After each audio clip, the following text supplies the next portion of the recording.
I'm a licensed mental health counselor in the state of Massachusetts, and my entire population is teens. So today on podcast, we are literally talking teens in treatment, and we are interviewing different professionals from various modalities, different lenses, to really understand how teens exist in treatment and how to best support them. So if you are a clinician who works with teens, you are going to want to listen in. If you are a parent who's currently parenting a teenager, or you have a tween who is going to be in teen years soon, this could also be very beneficial. So I have pulled lots of different professionals to kind of talk about different aspects of their work, and today I'm super excited to welcome Alyssa Desroches, and today we're actually going to be talking all about neurodivergency in teens and incorporating EMDR into treatment. So I will give you an opportunity to introduce yourself and tell us about you. So welcome to the show. Thank you. I'm very happy to be here. So I work virtually throughout Massachusetts, Connecticut, and Rhode Island.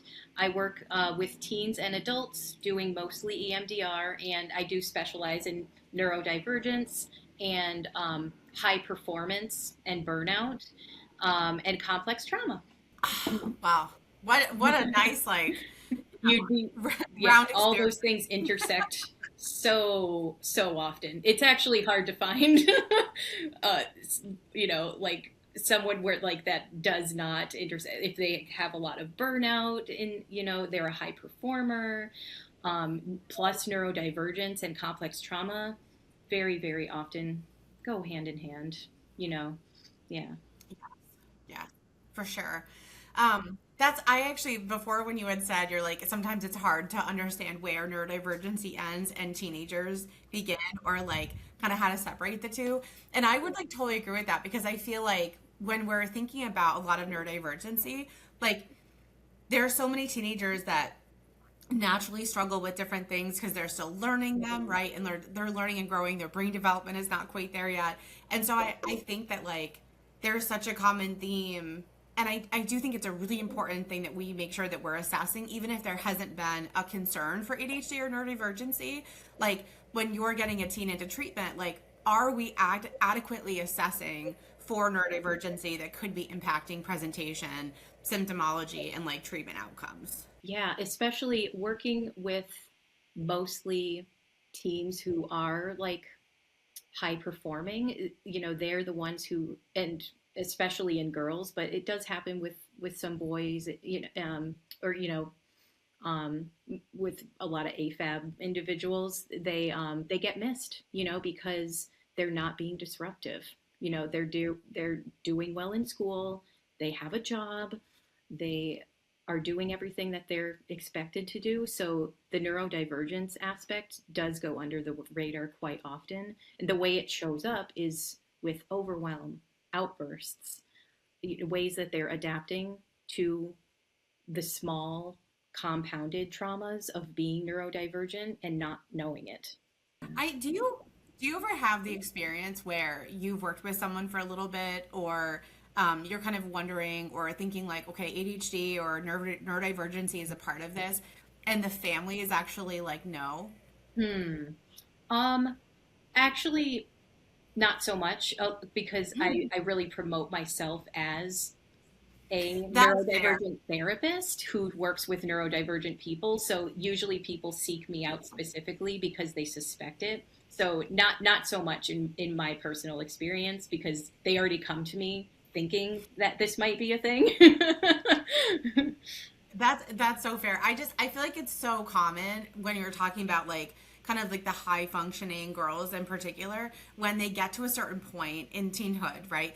I have this like pushback sometimes with parents where they're like, oh no, like not my kid, like she's fine, right? Like Yeah. not neurodivergent, is like high performing, whatever. Yes. Now that you mention it, actually, so what does happen a lot is pushback if I suspect, or if I am seeing some autistic traits, like if they're coming specifically for ADHD, because the ADHD symptoms seem pretty obvious.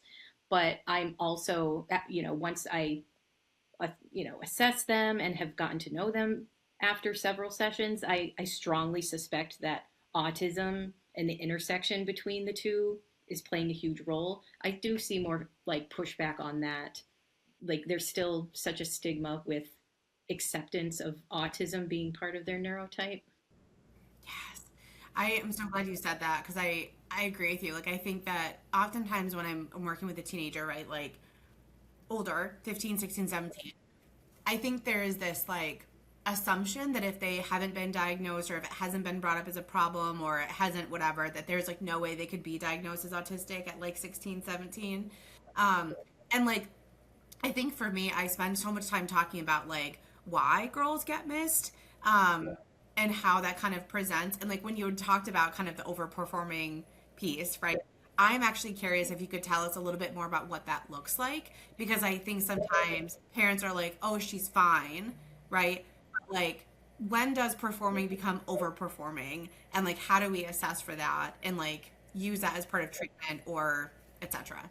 Well, I think that might show up with like emotional outbursts happening, especially like towards maybe like a specific parent, maybe one that they feel safer exploding around, so we see these outbursts happening, overstimulation, just shutting down emotionally, at a certain time of day, like noticing peaks in their day, and also like I tend to notice like just patterns with like time of day being a really important factor. Like, but once they reach a certain point of the day, like they've already done so much, they've reached their capacity, they have nothing left in them at the end of the day, and now they have to go to work, and they're refusing to be with me because they're just exhausted. So like extreme exhaustion, seemingly random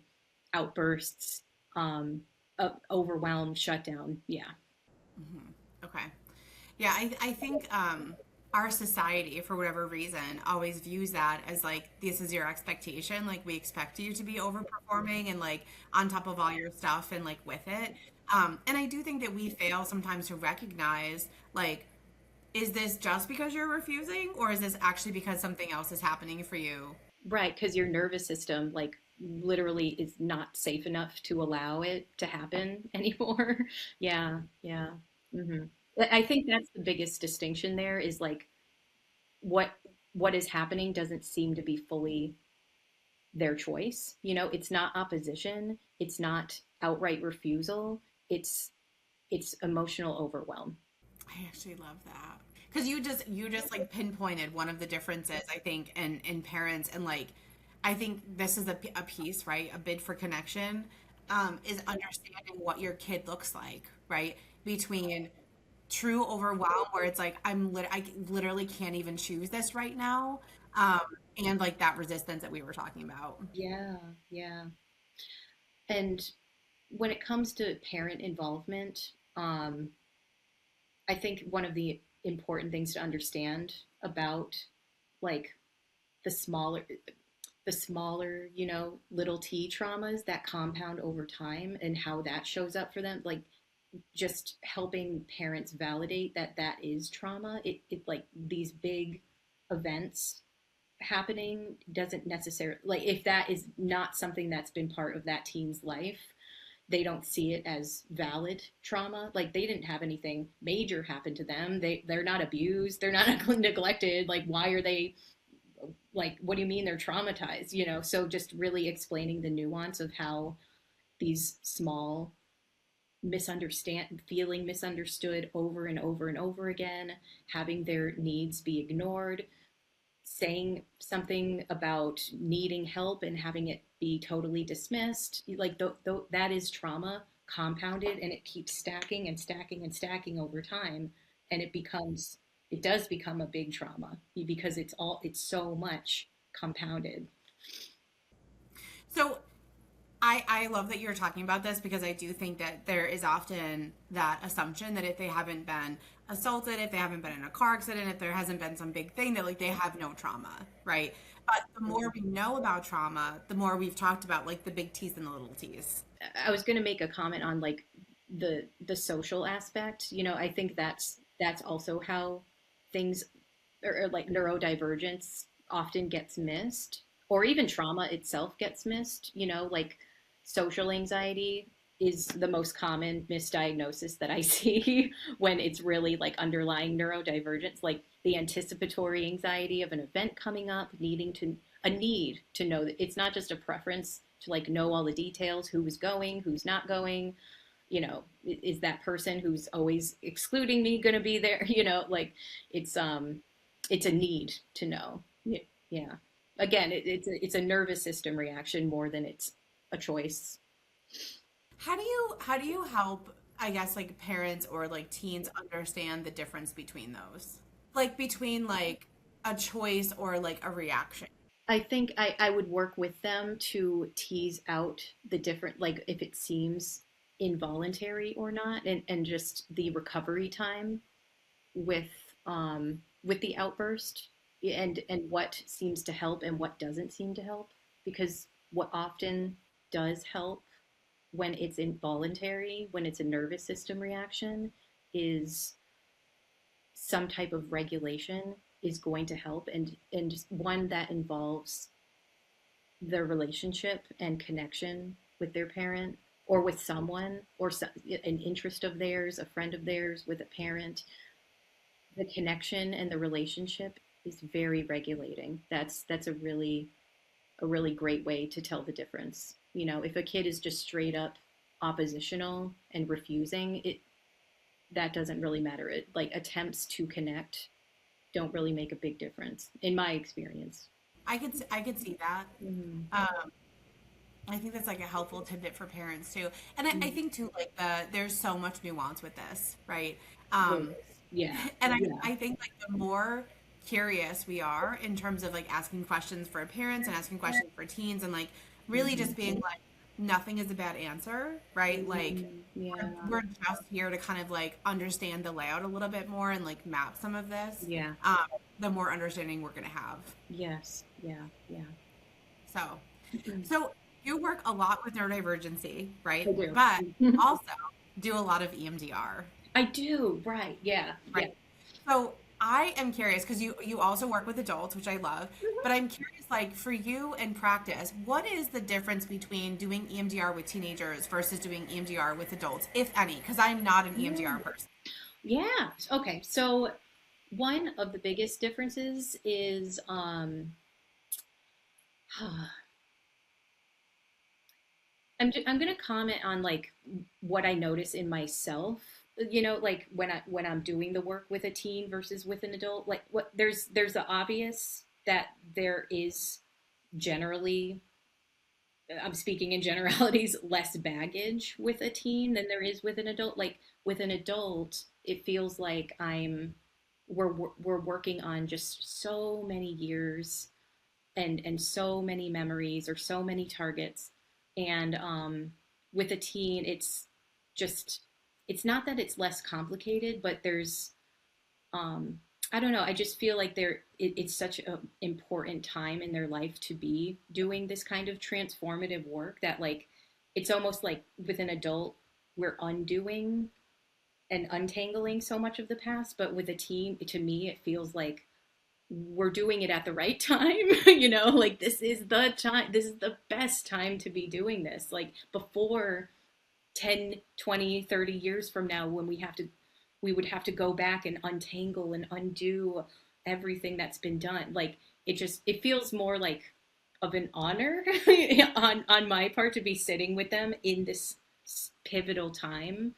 So yes, the trauma may be less complicated, there might be less examples, but it also just feels like, I don't know, so much more impactful to be doing this now. Like I wish that I could have done EMDR as a teenager. My life could have been so different as an adult if like I had different belief systems way back then. Okay. I'm like loving this so much because one of the things that I have said so often with teenagers, and this is part of why I feel like every teen should have access to therapy and should be in therapy at some point, is because the experiences, the narratives, the content that they are actively building and creating are going to be the foundations for anything in the future, right? And if we're building relationships and careers and lives and routines on false beliefs or trauma or negative, unhealthy relationships, right? Those are things like that are just like I would rather build something fresh than have to build around. Oh, God, yeah, yeah. And that's what it feels like. Like it's a fresh start to like your entire adult trajectory. Like your belief systems can begin here rather than having to undo everything, all of the damage that's already been done. It just, yeah, yeah. I don't know who said this to me at first, but I always have this kind of like thought in my head where it's like it's better to do it right the first time than it is to have to redo it, right? And Mhm. it's harder. It's harder to have to redo it after. Like, Yeah.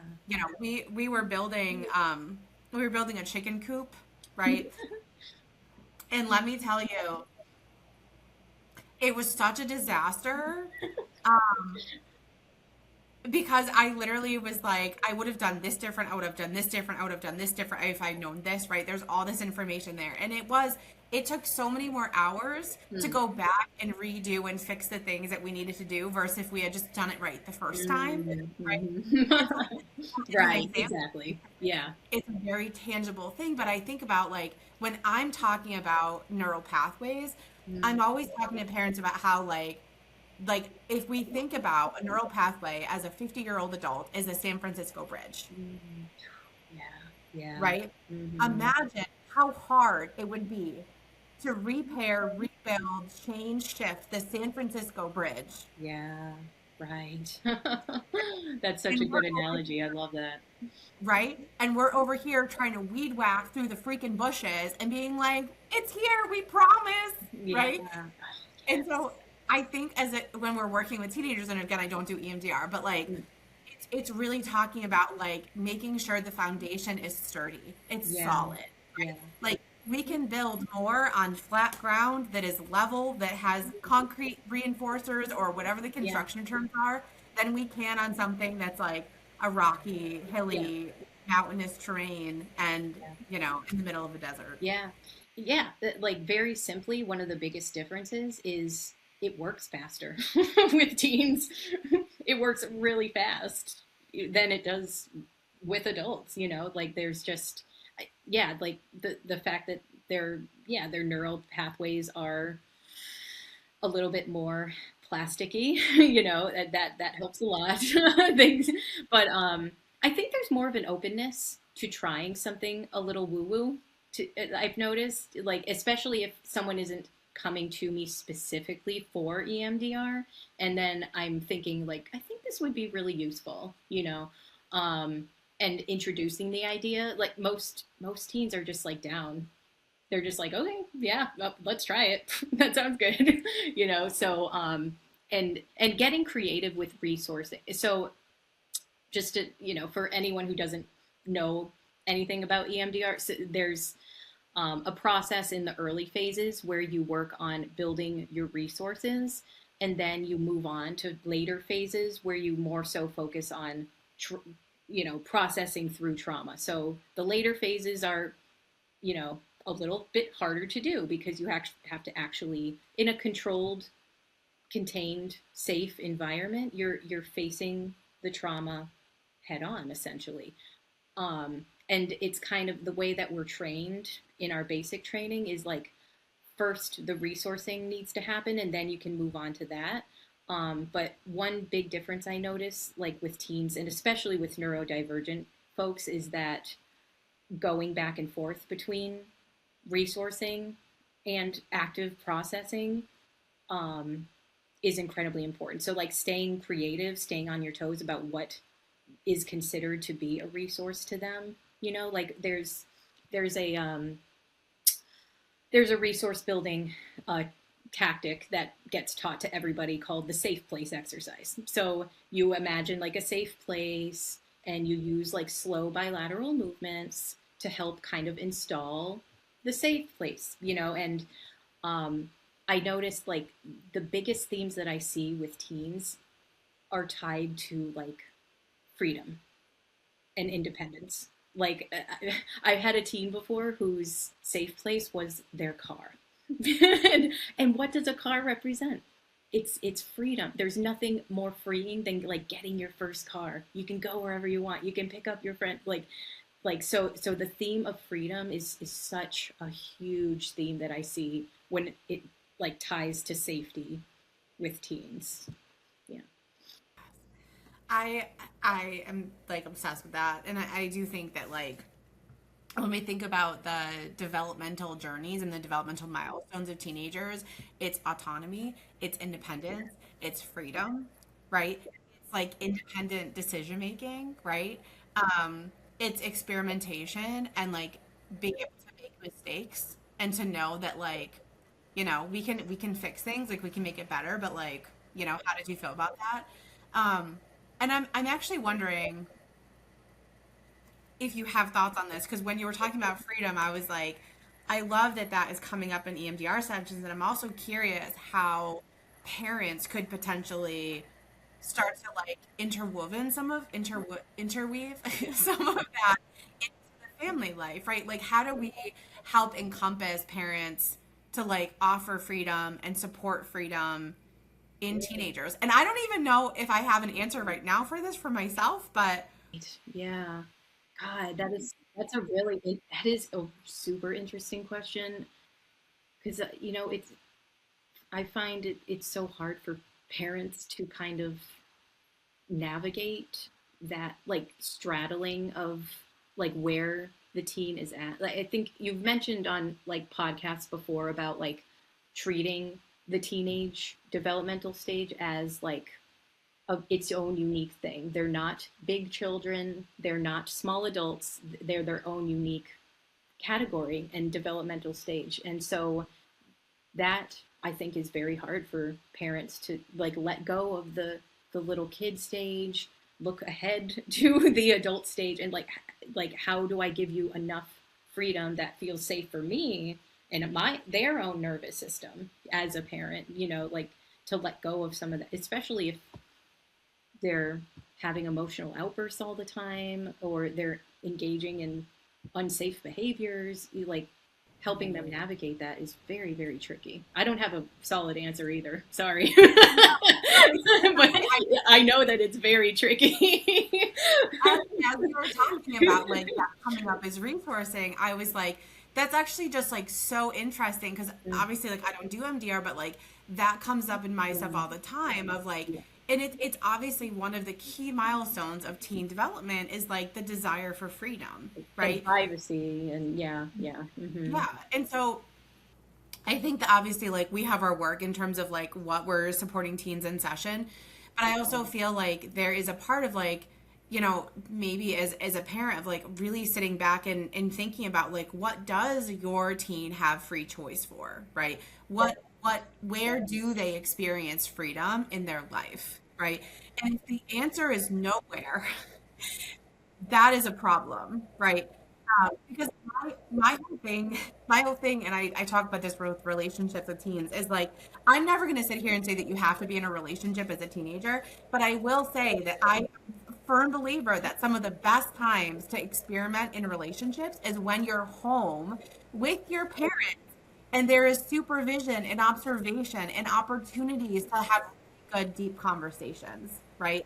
And so, in the same lens, if we're talking about like freedom and decision making and choice and autonomy, why wouldn't you want to like help your kid experience and explore that before they head to college, where you're not there, right? You don't have supervision, you don't have the opportunity for support, and you have to depend on their report, right? As a college kid at that point, and your relationship with them and how they feel in the connection. So, like, for me, I'm like, how can we help support parents to really give that lens of like freedom and to separate what they would want for their kid in terms of decision making from what the kid would want for themselves? It really comes down to the parents' values, like it's a value-based decision how they're going to navigate that. If they're already pretty restrictive in the first place, it's going to require a lot more work with that parent, to navigate their comfort level with allowing more autonomy, and I like what you said about like doing it at home in a supervised way. Okay, your kid wants to date, bring them over. I want to meet them, like let's talk. Like that's how they learn. Yeah, yeah. No, 1,000%. And like I don't know. I have heard this said before, and at first I was like, oh, I don't know how true that is, but I do think that like strict parents do make sneaky kids, and I think that like Yeah. obviously you don't have to like want your kid to date at 14, 15, but Mhm. if you are saying no, they're going to do it Oh anyway, yeah. right? Mhm. And like 100%. I would much rather be part of Yeah. that process, being able to access like being really curious and understanding the relationship and Yeah. like having them over at the house and like having them part of things, because Mhm. I do think that that's a critical time for us to be able to give feedback, right? 100%. And if Yeah. we say you can't be in a relationship, right, or you can't have this freedom, they're going to go try to figure that out, right, Definitely. in other ways. Definitely. Yeah. And And make we worse are not mistakes. Yeah. right. And then we're not going to have the opportunity or the privilege, Mhm. right, of being Mhm. able to give some guidance and to give some support and to give that opportunity to have conversations, right? Like I can't say that the decisions that I made at 16 were the decisions my parents would have made for me, Right. right? Of course. But but we make our own decisions, and at 18, if they have no experience making those decisions for themselves and they have no feedback, they have no criticism, there's been no conversation about it, Mhm. do we trust at 18 that they can make safe decisions that are good for them? Yeah. Yeah. I think it's also important in the work that I do with teens, especially doing EMDR with them, like exploring what safety means to them, what resources are, like what actually naming them. Um, Also encouraging them to like practice speaking up for themselves and telling their parents, because I do work mostly with like high performers and high maskers who are so used to suppressing how they're actually feeling and making everyone around them think that they're actually fine. And so self advocacy is a huge theme in the teens that I work with, like encouraging them to tell them, like, this is what safety means to me, and stating it through their words, which would be so much more impactful than my words to their parents. Yeah. I do think it's I love that you're talking about like what is safety, because it is so varied, right? Depending on the teenager, depending on their experiences. And like I think even if their definition of safety isn't necessarily like rationally safe, I think that like gives us a starting point to work on. And like I use a huge lens in terms of harm reduction, and I feel like harm reduction is like such a gem in terms of like how we help move people through these different phases. And like, if we're talking about, safety, that's a very low threshold, right, for safety and decisions, how do we like improve that by 1%, right? Like how do we just make these like little tiny changes over time, um to make, because I think about like the Golden Gate Bridge, right, and I'm just like, that wasn't built in a day. No way. Yeah. A lot of very small decisions that kind of went into this like really huge Mhm. project. And like, Yeah. I tend to joke around and I'm just like, you're not building a bridge in a day. Right. I love that. I'm going to start So using that. I love the bridge analogy. yeah, I'm a big like visualization person, because I feel like if we can compare it to stuff like, and I'll use like soccer analogies and stuff, or like whatever sport the kid is into, like I tend to do a micro dive into like whatever the sport is, and then or activity. And then I pull out these like analogies where it's like, okay, but if you were trying to learn how to like do this very specific move in soccer, right? Like, how long would it take you to like learn that, understand the mechanics, practice, and apply it, right, in a soccer game? And a lot of times they're like, oh yeah, that would take like weeks for me to do. And it's like, okay, cool. So like you're sitting here saying that in one session, in one day, you want to have this thing signed, sealed, delivered, right? But it would take you physically 6 weeks to figure out this move, that where you feel strong enough in it that you can apply it in a soccer game. But like, can we understand the expectations you have of yourself? Yeah. Yeah. And kind of, in thinking about that, makes me think about like the resourcing aspect and how incredibly I so strongly emphasize and like use resourcing in my EMDR work, and I'm always going back to it when needed. So yeah, like with teens, what another like going back to the difference between like working with adults and teens with EMDR is like the source. Like with adults, it very often it'll be like some type of a beautiful landscape will be their safe place, or maybe like a waterfall, lagoon, or the beach, or a meadow, things like that. And that's very rarely the case with teens. It sometimes I see that like objects of theirs, special items, maybe even like um a role model in their lives, maybe who is past or present, who's maybe no longer in their life, or and just having like their presence, or like a light or a color. So like there's, I need to be creative with resourcing with teens.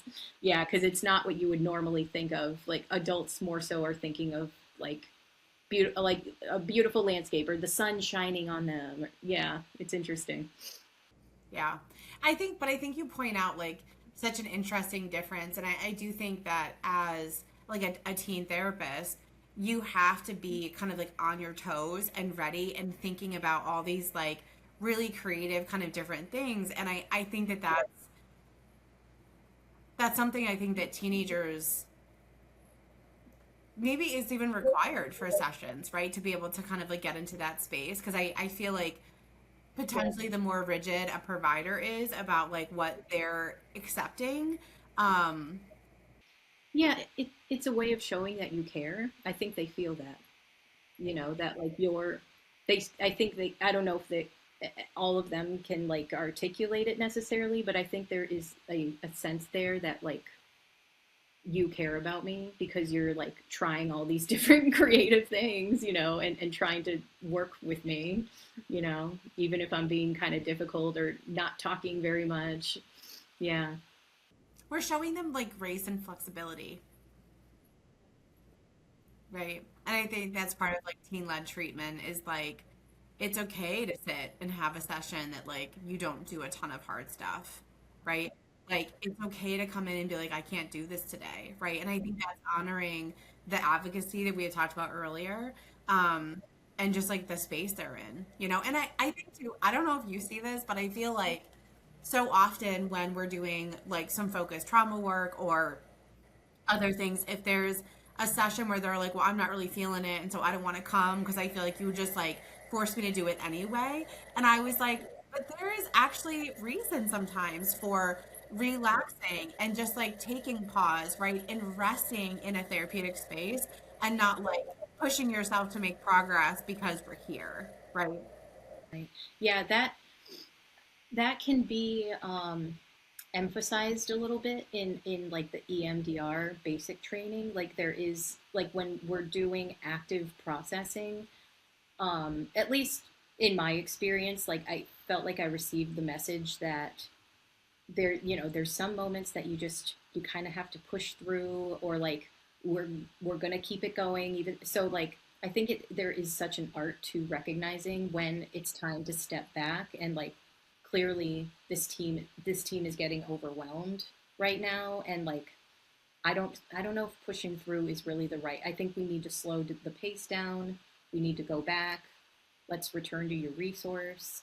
Let's reframe, so paying attention to the pacing all throughout the session is extremely important, and I don't believe that pushing through is going to lead to better results or faster results. Yeah. Yeah. I agree with you so much about like it being an art, and I think that therapy in general is an art. I had this conversation the other day with Lindsay Jonan on the last podcast recording because we were talking about creativity and art and how we like incorporate that into treatment. And I do think that like therapy is like an individual practice, right, of like change and connection. And I think that like when you're so in tune with your art and you're so in tune with this, that it just makes it that much easier and better. And I had professors in grad school, loved them, but they would be like, you need to leave all your stuff at the door. You need to like, Yeah, yeah.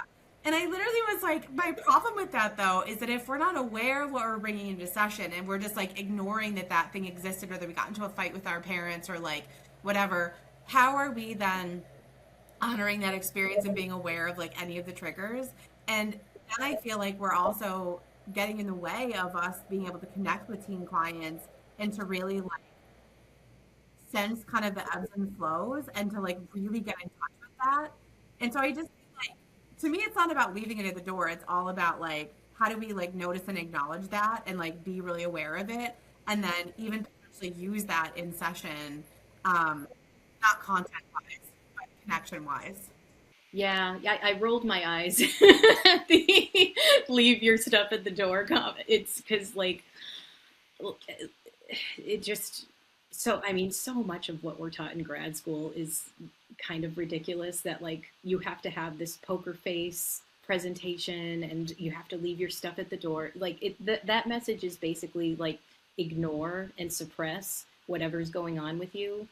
Um, Self-sacrifice for the sake of your client. And that, what am I teaching my client by suppressing my own emotions, by not, I'm not going to be fully attuned to their emotions if I'm not fully attuned to mine. You know, if I'm having a particularly tired day because my little one is still getting up in the middle of the night and I'm tired all the time or every day or whatever, or I'm having a particularly hard morning, or I reached my capacity hours ago. Like, yeah, like I don't really disclose details about that, but if I'm not feeling like my 100%, I'm like, I'm kind of tired today.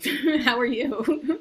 You know, yeah. So like that attunement with yourself as a therapist and integrating that into the work, oh, I am, that is so important to me.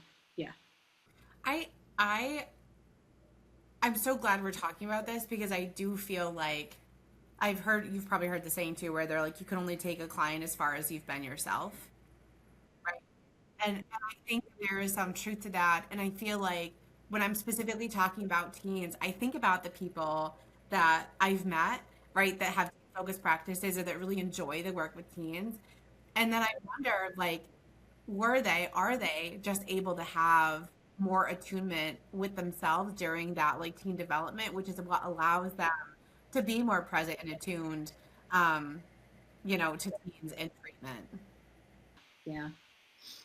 Yeah. And all the more it's such an important skill doing EMDR too, because there's so much in their body language and their facial expressions that says so much to me. Like I have to be attuned with what's happening with them, you know, and it needs to feel safe, you know. So there might be times when we're doing EMDR, but maybe we do end up talking the whole time because they do need to verbally process something that went on in our last session that was like so impactful and like mind blowing, and we need to talk about this because that was crazy, you know, and just how it's integrated into their lives. That aspect is so important too. And one of the things I personally love about EMDR is you if there are days where they're just not feeling it, they just don't feel like talking, we can just have a nice little resourcing focused session. We're just focusing on regulating, just having a nice time, you know, and just kind of strengthening the resource rather than facing the scary thing head on, you know, like that the strengthening of the resource, installing of the positive is just as important as processing through the scary and the negative. You know, what I love about that though is like allowing people to rest and prepare, Mm, right, mm, is really important and helping them understand like when they need to rest and what does that look like and what is helpful and like you're not going to eat an entire elephant in a day. right. And so like there may be a day where you're like, I don't want elephant today, and then how do we understand and work with that and then still Yeah. support the long-term goal, right? And I Right. think like that might be the difference between pausing and resting versus like backsliding. Absolutely. Yeah. Like pausing to integrate. Yeah. And like just allow whatever's being processed to sink in and show up in their lives. Noticing, huh, wow, the way that I reacted to my mom was totally different than the way I would have reacted like 3 weeks ago. I just noticed that for the first time, you know, but their spaciousness is needed to notice the results, basically, you know, and noticing how it's actually showing up in your body, in your nervous system, you know? Yeah. It's so cool. I've often contemplated getting EMDR trained, but Mm. I'm also like, I'm trained in various trauma models, but I'm like, Yeah. you know, I'm doing equine therapy right now. So I do feel Oh, like in that's some ways cool.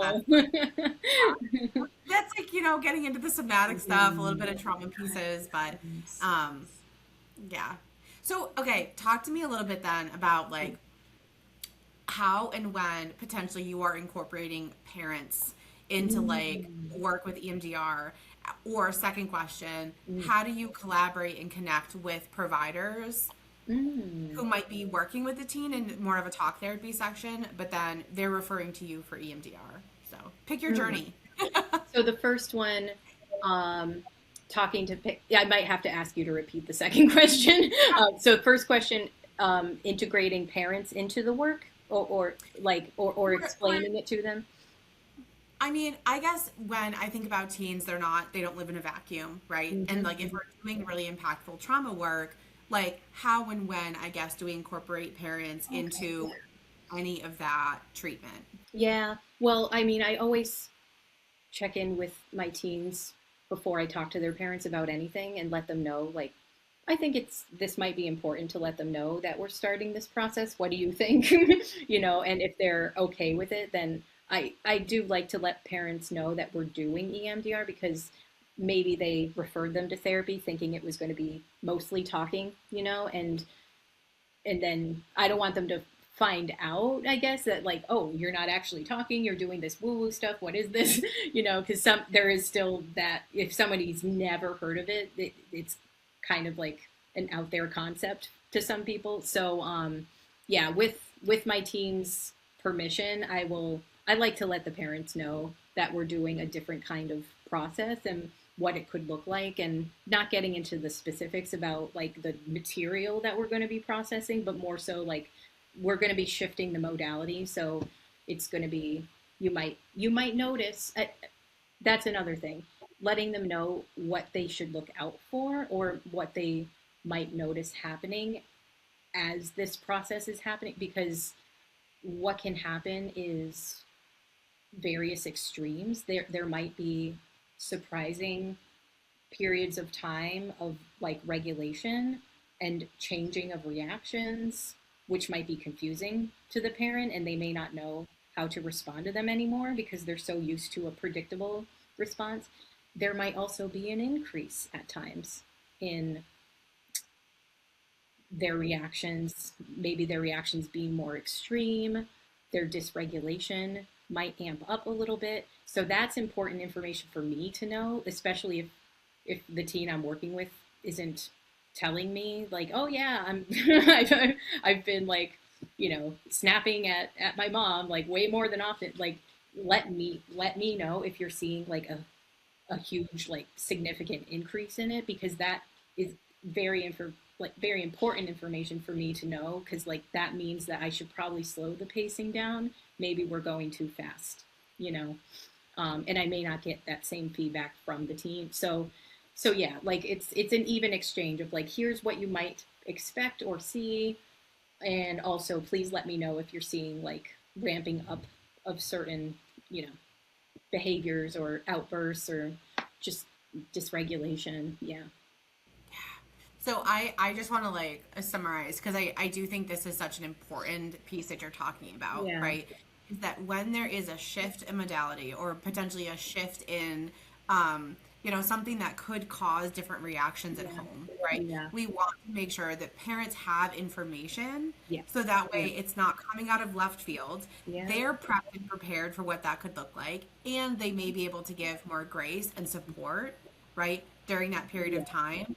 And then at the same time, we're giving them the information that's most helpful for us that they might be seeing. And so Yeah. that way we're not just relying potentially on a Mhm. teen's perspective. And I'm not Yeah. questioning like the reality of that, but Sure. I think it's Sure. helpful to have observations. And so Absolutely. like you're really partnering with parents in this to be like, hey, like I'm gonna do this work and your teen is gonna have like potentially these like outcomes, responses, whatever, and Yep. then here's your part of it, right? Yeah. And I think like your ability to guide parents and include them in that is gonna Yeah. make it so that it's a very strong partnership and it's not just Yes. like, Yes. what are you doing with my teen? Yes, exactly. Yeah. Yeah. So I love that. And what was the other question? Other So the second providers? really because Yeah. I know sometimes like I will refer to like Yeah. EMDR adjunctive work, right? Yes. Yes. Yes. Adjunct work.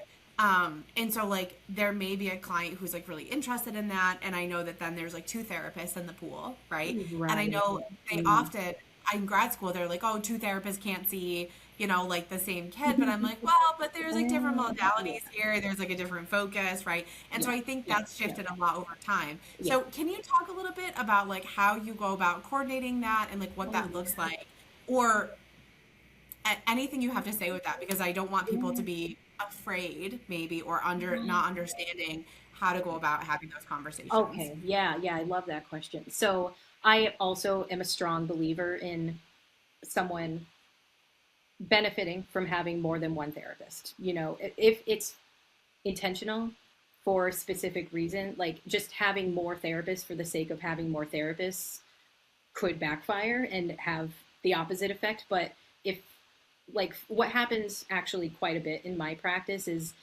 um, someone will have like their therapist that they see or have been seeing for a long time. They process things mostly, like, I don't know, verbally or whatever. They use a different modality than I do, and they might refer to me specifically um, for like neurodivergence through that lens, or EMDR, or because of the combination of the two. So like I'll be the therapist working on this specifically, and I very much enjoy and value staying in touch with other providers to make sure that we're kind of like, I, again, within reason. I'm not like explaining everything that we're doing, but just kind of like letting them know, like, actually similarly to the parents, like this is what you might see happen in sessions. You might hear them talk about this or that. What should I know about their history or their environment or atmosphere, or yeah, about their history with you, that would be useful in our work together. Yeah, and I think one of the big aspects of EMDR is like taking a look at underlying beliefs that exists, and that's something unique that I might ask the provider about. Like, have you noticed that there's like ongoing themes throughout the trajectory of your work together that keeps coming up all the time? Usually the reason for the referral is because they're stuck somehow. Like, we've made all this progress and now we're stuck. Like, this keeps coming, this whatever theme keeps coming up, and we're feeling stuck. So knowing what that theme is probably going to be like one of the first entry points when we're using EMDR. It is like taking on whatever that belief system is that just keeps showing up. Yeah. Hmm. Yeah, that's so cool. I think like there's always a time and a place to me in terms of like referrals and like collaboration. Yeah. And I feel very strongly that if you're working with someone and they have another therapist, that there should be some consistent collaboration and conversation. And again, Definitely. not to share content necessarily, but to understand the themes are coming up, or, any like future kind of presenting Yeah. concerns or worries. And like, Yeah. um, I think that my initial job in the mental health field taught me a ton about collaboration. And I Hmm. think that that's something that like we're not taught as much about. Um, That's true. Yeah. I think there's a lot of people that are like, oh, it's really important, but it's like, but nobody really shows you how, or like what is healthy and helpful and efficient versus like, you know, getting together to vent about a client isn't necessarily collaboration. Exactly. Yeah. Yeah. So it's interesting because I don't necessarily feel like we've been taught specifically like what does that look like and how. So Well, no, definitely not in school. Yeah. Yeah, yeah, for sure. there's a lot of things they left out. For But they can sure. only teach you so much in 2 years. Like that's a piece that I try to remember is like 2 years what gave you like, you know, the core foundations Yeah. potentially with like everything else to build off of. And like, you know, I'm what, 14 years into this career and I've Me learned too. Yeah. so much. Yeah. Um so So cool. when did you graduate? 2012. Oh, me too. That's Oh, so that's funny. so funny. That's awesome. Oh my goodness. Yeah. I mean, the world is small, so. True. All right. Alyssa, thank you so much for being here today and chatting everything EMDR and teens. I know that I've learned a lot, and I am sure the audience has learned a lot as well. I'm going to drop your information below for everybody so that way if they want to reach out about services or about anything else that they might want to chat with you about, they can do that. Okay, that sounds great. Yeah. All right. Awesome. All right. Thank you so much. This was so much fun. Yes, you're so welcome. I'm always telling people, I'm like, I want to have everybody back because I feel like I could just like talk about different things for like literally 12 hours. Yeah. So I know. There's a lot of things that came up where I felt like, okay, we could probably talk about that for a lot longer. just this one thing for like 3 hours. Yeah. Yes. Yes. Okay. Well, Alyssa, thanks again. I'll drop your information below for everybody and then hopefully we'll see you again. All right. Thanks so much.